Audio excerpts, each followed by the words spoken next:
Hi guys, it's Ingra's day for KaijuCon and this is my lunch I ordered from Gang Gang Gang. Gang chicken. Let's eat our lunch. So this is just Naengmyeon something. Let's eat. Actually okay lang sana walang rice. But I ordered the rice meal kasi masyado namang marami yung half. First time ko ito i-try.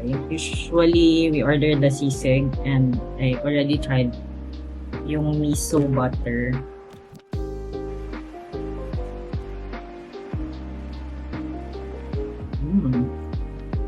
Crispy pa. About spicy for me, but no problem.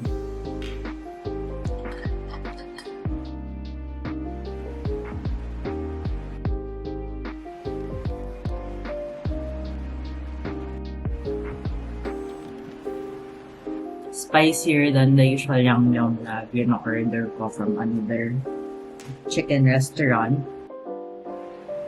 Gangnyeom pa lang. Ooh. Next time I'll try the lemon pepper or cheesy bacon. Creamy garlic parmesan na try ko na yata. Orange chicken pala, I'll try that next time.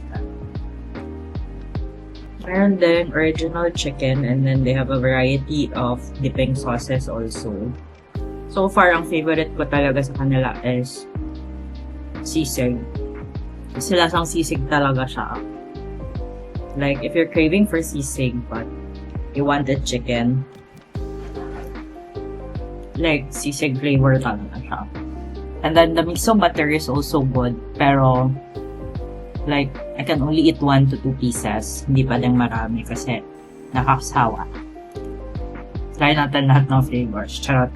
Yung chicken sandwich naman, it's sobrang laki. Sobrang nakakapos. Sarap din. Kasi masarap yung bread na lang. Tapos masarap din yung chicken. Plus, there's a generous amount of mayonnaise. I love mayonnaise. Pero sana merong like more veggies.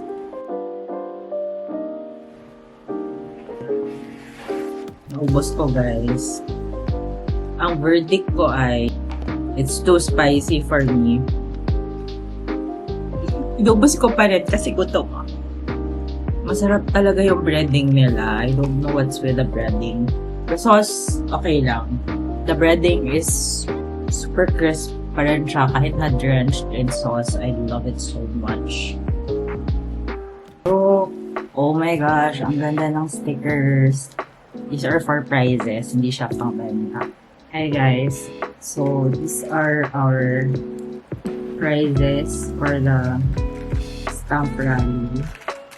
These are all by Selling.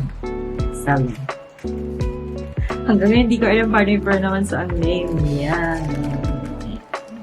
This is my favorite, actually. So, these are not for sale.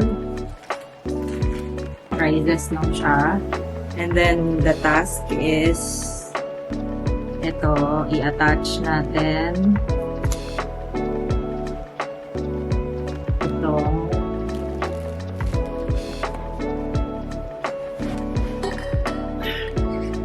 ito yung ginagamit ko to attach and detach stuff. Medyo complicated siya. Pero as a crafterist tayo dito. Actually, when I order acrylics, hindi ko na siya pinapalagyan ng pang keyring kasi ako yung nag-a-attach. Kasi kung meron siyang attachment na ring, mas mahirap. So, jump ring lang yung pinapa-attach ko. Attach natin ito.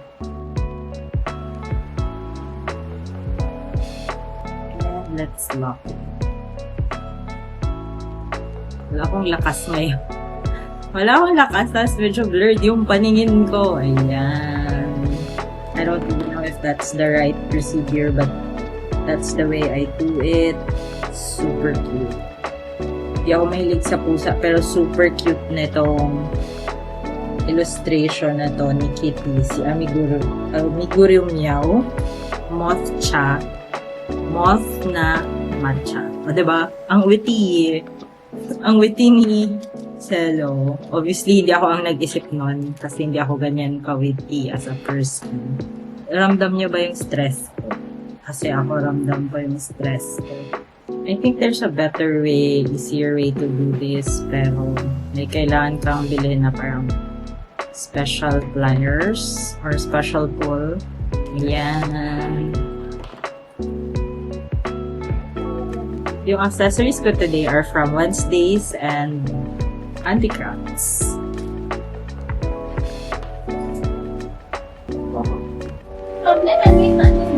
Ay, sino?